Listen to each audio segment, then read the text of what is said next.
Hello and welcome to In the Frame, the Art Gallery of New South Wales online talk series that unpacks the connections between art, ideas and the issues that matter most to us today. My name is Coby Edgar. I am the Curator of Aboriginal and Torres Strait Islander art here at the Art Gallery. Tonight I am joined by Sarah Brown, who is the CEO of the Purple House, and Pintupi artist Bobby West Tjupurrula, who are dialing in from Mabantua. We'll be talking about the establishment and the achievements of Purple House and the importance of holistic care. I'd like to start by acknowledging that I'm on the land of the Gadigal people of the Eora Nation and pay my respects to their elders past, present and emerging. Now just over to Sarah and Bobby. Hello, welcome. It's so lovely to have you here today. Thanks for having us. Thank you. For those of the audience who don't know you guys, can I just get you guys to quickly introduce yourself? Maybe we'll start with you, Sarah. Okay, so I'm Sarah Brown. I'm the CEO of the Purple House. I've been working with the Pintupi mob for the last nearly 19 years on this project, and my background's as a nurse and a bush nurse. My name is Bobby West Tjupurrula. I'm from Curator, but I'm a director for Curator and also Purple House. Thank you. Now, Purple House, for people who don't know about Purple House, it was established around 21 years ago officially, yes, Sarah? Yeah, so there was an auction at the Art Gallery of New South Wales on November the 11th, 2000. Yes. And that raised the money to start the Western Desert Dialysis Appeal that led to the formation of the Purple House. Can you tell us a little bit about why you guys wanted to establish Purple House? Because I know that there's a big story behind that. Yeah. Purple House, we started talking to Timothy Simran and Paul Rebellion, and we wanted to try to get some money for Kevin Ramap and Kindle. We raised some money. Try and raise some money to get Reynolds in Kinto and Kiwikra. That is the one Kinto map painted. Maybe 10 people or 11. They start painting. It's Jogurba, trimmed down. And they started because some of them was living in Alice Spring. They wanted to go back Kinto and Kiwikra. Some people in Kiwikra, they didn't want to come to Alice Spring. They wanted to stay home and pass away. So we raised some money so we can put rental at Kinto and Kiwikra, And that's the other one. This one here, Kinto updated for Kinto people. So some of them want to go back home. They were living in town. They got no money to travel. No accommodation. So anyway, we raised some money with wadi painting from Kinto and women from Kinto, including Kiwikra men and women from Kiwikra. So Papunya Chula artists started 50 years ago in Papunya. And Pintupi Luritja people fought really hard to leave Papunya and get back out to Kintor, and their art centre moved with them. And were really happy to be back on their own country. And then in the 1980s, 1990s, people started to get a diagnosis of end-stage renal failure. So they were going to the clinic, they were being told that their kidneys were no good and that they'd have to leave Kintor or Kirikura. They couldn't even go back to Papunya. They'd need to come to Alice Springs, Mabantua, Aranda country to front up to the hospital 3 times a week for dialysis. So once your kidneys are buggered, you need dialysis 3 times a week for the rest of your life. Yeah. And Kintor is 7 hours drive west of here. Curator is about 9-10 hours drive from here. And so people couldn't commute. They were having to leave their country and their families and their jobs and their art centre and their sacred sites and everything that was precious to them to move to somebody else's country to go to the hospital and sit while their blood was cleaned. So Pintupi mob said, well, why can't we just have a dialysis machine in Curator, and then people can go home and we can look after people ourselves and they can look after us. And at the time, there was only dialysis in the hospital system, only in Alice Springs and Darwin. And so when Smithy Zimmerman and other people went and knocked on the doors of the politicians, the politicians told them it would never work and that they should give up now. So what people did was they worked with Pintupi artists and Hetty Perkins, who was a curator of Aboriginal art at the Art Gallery of New South Wales at the time. And when they started talking about this, her dad was still alive, Charlie Perkins was still alive, and he'd been on dialysis and had a transplant. They had help from Sotheby's Auction House and Colin Laverty and his big art collection and all the people he knew. And they started the Friends of the Western Desert Dialysis Appeal. There were the 4 big collaborative works, 3 of which are in the show today to celebrate our birthday. And then people donated works from their personal collections. So there ended up being 21 works. Yes. And a variety. There was Top End, there was a Tracy Moffat picture, there were all sorts of things in that beautiful exhibition. And on November the 11th, 2000, there was this really flash dinner held at the Art Gallery of New South Wales. Roy and HG were the auctioneers, and they raised $1 million in one night. So that was national, international news. Here were people from some of the poorest parts of the country, the most remote parts of the world, who had raised $1 million to try to get their family members back to country. And so that fact that there was that independent money, that no one could tell people how to spend this money, this was their big chance to try and find a way to come up with a new model of providing this care for people who needed to get their blood cleaned, and to do it with cultural priorities at the middle of everything, so that you could prove it was safe to all the hospital folks, yes, but you could also do it in a way that was culturally safe for Pintupi people. Yes. Yeah? Yeah. So huge story, huge. It was such a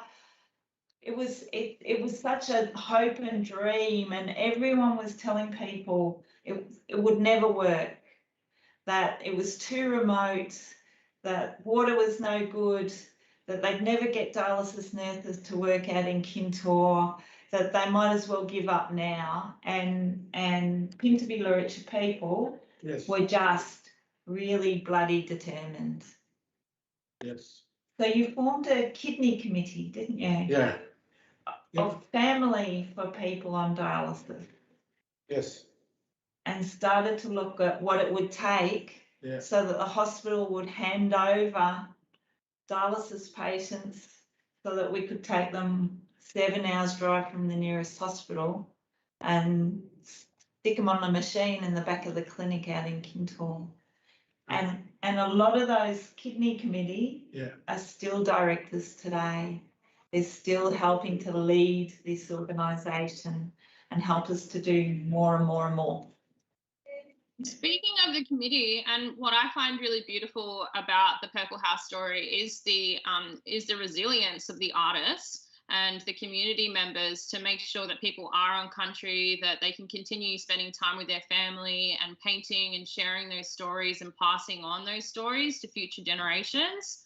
I think you can feel the power of the Pintupi Luritja people in the paintings, especially the 3 major paintings that we have in the exhibition space at the moment. But could you tell us a little bit about your governance structure and how that came about? Because I think what a lot of people don't get to hear is how Indigenous governance structures happen. And you guys have been doing it for 21 years now, so it works pretty well. Yeah. So we're incorporated through ORIC, which is the Office of the Registrar of Indigenous Corporations. All our members are Pintupi Luritja people from the Western Desert, and all our directors are Pintupi Luritja people from the Western Desert. The directors have been extraordinary in and Bobby's often the chair. You're the vice chair at the moment, aren't you? Yes. But you're often one of the people who are actively leading this. And Bobby, I mean, when you started, I don't think you really had an idea that you were going to need dialysis yourself, right? No, I because I wanted to need renal in the future for my mother, stepmother, and for my young brother, but I didn't know I'm going to end up doing it. Yeah. Yeah. So you've got directors who really understand what it's like to be on dialysis, and who meet regularly and make really clever, wise decisions. This organisation in the beginning was a long shot, and we didn't fit. So none of the governments all had an excuse about why they couldn't support us. But the independent money meant that people had a chance to set up the model themselves. And then people did so extraordinarily well on dialysis with us that eventually there was no way that governments couldn't provide support. But you can imagine directors have to make some tough decisions in that we've got lots and lots of communities asking us for help all the time. Yeah. And you've been incredibly generous. The other thing that keeps me going is that even when Pintupi people only had one machine in Alice Springs and one machine in Kintore, when they got requests from Warlpiri and Pitjantjatjara and Ngundarra people asking for help, they didn't blink. They helped other communities to get a similar service. Incredibly generous. Yes. Yeah. Sure. That's right. Everyone come together. Now you service 18 different communities, don't you? So we've just done our first dialysis on Elcho Islands. Yeah. And that one's been in the planning for a while. You remember the beautiful blind singer Gurumul Yunupingu was on dialysis, and we didn't manage to get him home, but we're managing now to get his family home to Elcho Island. We've got dialysis in 18 remote communities, 14 communities in the NT, 3 in WA and 1 in South Australia. And now we've got 2 purple trucks on the road. One's in the top end at the moment, and the original purple truck today is in Arionga, which is west of Alice. So because of that geographical spread, we've also got staff in Darwin, Adelaide, Perth and Kalgoorlie, as well as Alice Springs.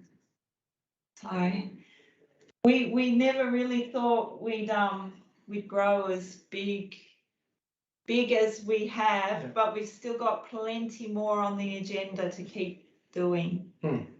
Forever busy. Bobby, I just wanted to ask you, now that you're getting renal care, how important is it for you to be able to go back to community, and how important is that to your art practice? I gotta go back sometime. Look into and Curator, but Curator got no good water, so I have to go to Kintore and sit down to go to renal. It'll be fixed soon. Yeah, it'll be fixed soon. The whole community's got non-drinkable water at the moment in Curator. So if it's non-drinkable, it's non-dialysable. So we're doing extra in Kintore. Yeah, we got extra in Kintore. Kilogram up there, all in Kintore. I'm going Saturday back to Curator. So You're a world famous artist now, Bobby. People everywhere know your work. It's hanging in the art gallery now. I remember when I first started working at the art gallery, there was a painting of yours hanging up there. But not many people would know about your story as chairperson for Purple House and working with Purple House if they just used to your painting work. How much has Purple House contributed to you being able to continue to paint?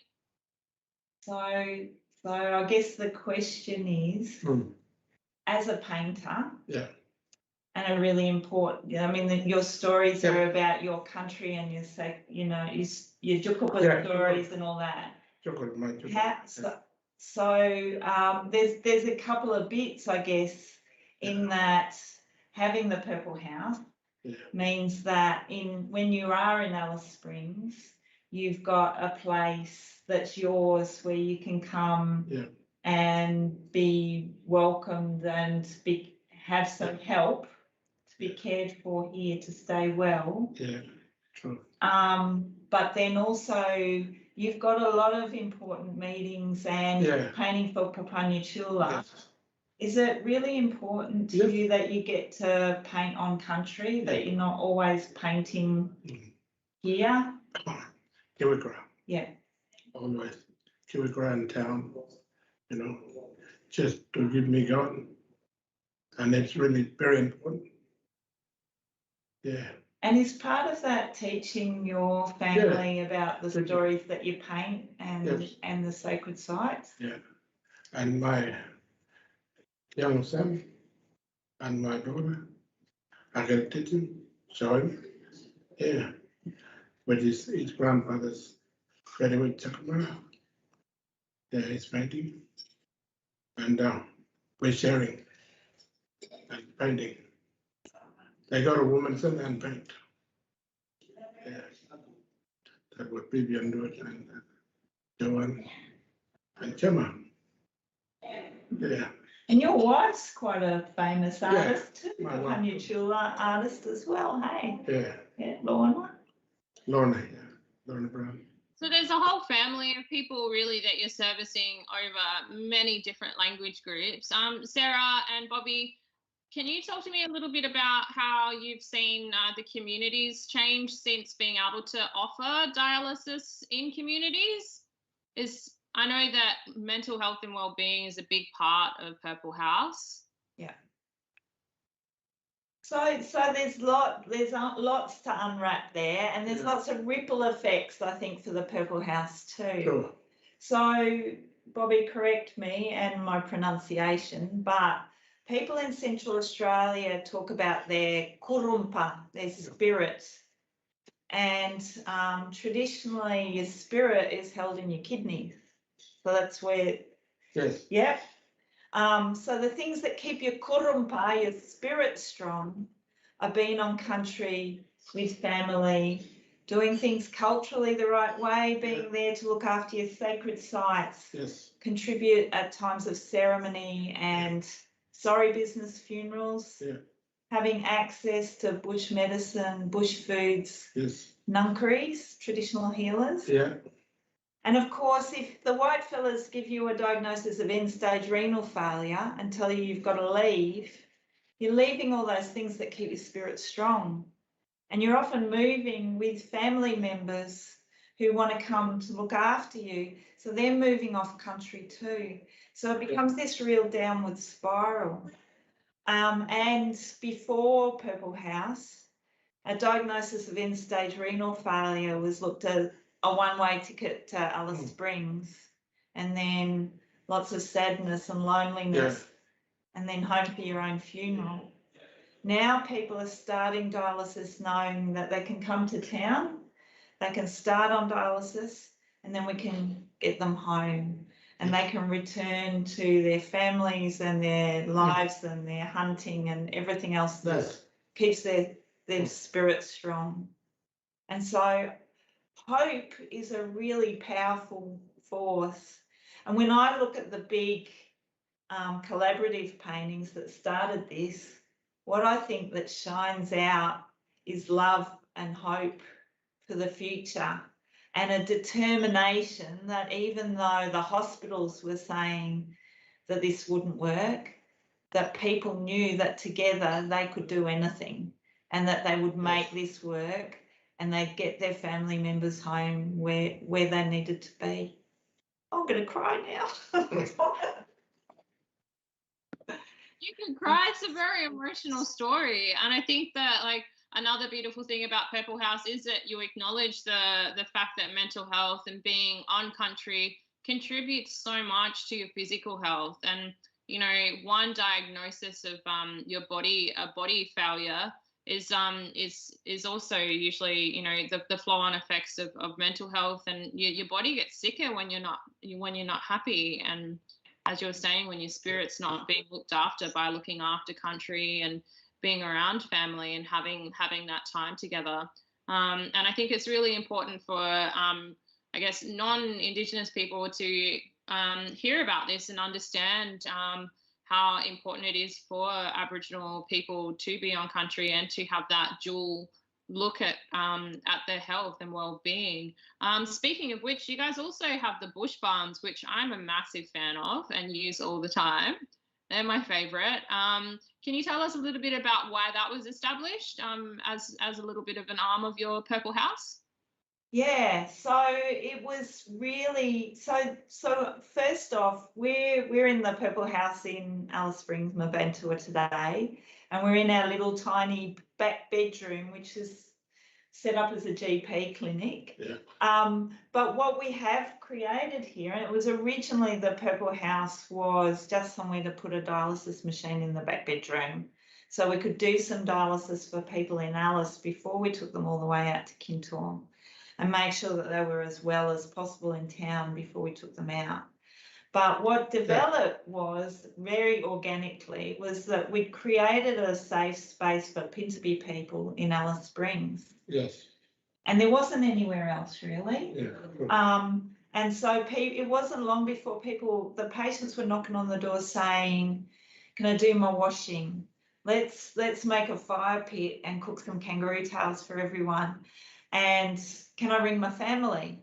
And suddenly they had this place. I was chief cook in the early days, which was a bit scary. So, because I was asking Barney Campbell and all that mob, what's your favourite thing to eat? And I was making rabbit stews and pressing ox tongues and all sorts of things. But really early on, people said, we're missing our bush medicines. Yes. We need our bush medicine to keep well and strong, and we can't find it in this country. And so some ladies got their family to go and pick some irimunka out bush and send it in on the bush bus in one of those red and white and blue stripy bags. Yeah. And they ground it up on the cement outside and boiled it up in an old flour tin. And you add olive oil and beeswax. And so they made all these little pots of bush medicine, and they went and delivered it to all the dialysis patients in town. They went to hospitals and hostels to give them a bit of home, a bit of comfort. And and then that was really popular with the patients. And we thought there's a risk that if people are off country, that the knowledge of these plants is going to get lost, because those old ladies aren't there to pass the knowledge on to their kids and their grandkids. But also this is employment for people. It's acknowledging and valuing Indigenous knowledge about these plants, but it's also another way to tell the Purple House story through these beautiful gifts to folks. And there's a really strong medicine that irimunka, which people use for aches and pains. And another one, arata, which people use for dry skin, rashes. And people have been passing on the knowledge of these plants for generations, and originally would have been using animal fat to make the rubs. So, which is calories for hunters and gatherers. So you'd only use calories if things really worked. Yeah. And now it's grown into this really beautiful business with its own bush medicine making kitchen and a gift shop in Alice Springs and products going around the world, telling our story. What I think that makes you guys so successful is that organic nature in which these things have happened. The way that, you know, Sarah, I know that you've been pivotal in helping Purple House achieve so much. And I think the reason is because you listen to the Pintupi and literature people and do what they say, as you say, quite often that they boss you around a lot and you're happy to be. You guys have such a great a great connection, and obviously Purple House is so successful because there is that communication and a lot of listening, and it shows in the art. Like I might just be a humble curator, but walking into spaces and seeing the works of the artists was it vibrates. You know, that men's painting on the left that's on the screen at the moment is spectacular. I could sit in front of that for days, and you can really feel the passion and the energy that the artists have in trying to get Purple House up and running. And since then, you know, look at your work and your career, Bobby. I can't sit in front of one of your works for too long because I feel like it's too powerful for my eyes. I have to kind of sit for 5 minutes, look at a blank wall, and then go back to looking at yours. It's so detailed and resonates so much. And that gift is something that then you're literally sharing with the world, you know? It's an amazing thing that you guys have done. And that is the Purple House essence, really, isn't it? It's about sharing and making sure that everyone's looked after and looking after each other. We're all in this together, you know. We're going to build a 4-chair dialysis unit in Tjupurrula, and it will be for anyone who needs it, Aboriginal, non-Aboriginal, whoever. If they need dialysis in Tjupurrula, then they'll be able to get it. But we're really trying to highlight the plight at the moment to help Balgo in the Kimberley get dialysis. And Patrick Jungarai, who helped paint the Curator men's painting and who was the star of the Canning Stockroot exhibition and who's the main size of the purple truck, and that's his painting in the show at the moment. He fought really hard for dialysis in Curator. Yeah. And on his deathbed at the hospital, I got to spend a couple of days up at Alice Springs Hospital with him before he died. He made me promise that we'd fight on for dialysis in Balgo. And so this beautiful exhibition finishes with 2 paintings side by side from your collection. One is a Patrick Jungarai painting, and right next to it is a Helicopter Jungarai painting, his brother. And Helicopter's not on dialysis, but he is in Balgo, and he is really fighting to help us to get dialysis in Balgo, because at the moment, those family are stuck in Perth, Port Hedland, Kununurra, Derby, Darwin, Catherine and here. So they're spread all over the country. And if you're from Balgo in the Kimberley and you're doing dialysis in Perth, it's like being sent to Mars, really. It's so far away and so different from life out bush.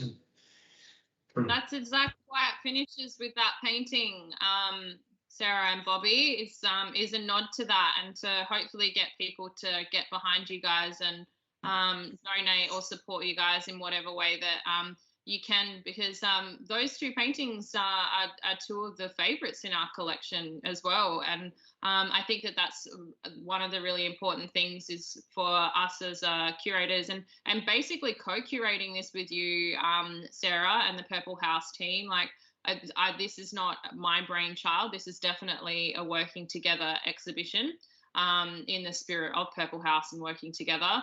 But I think that, you know, people need to understand that, you know, your job isn't done yet, and it's never ending, really. Starting at 1 out at Kintor and now servicing 18 different communities.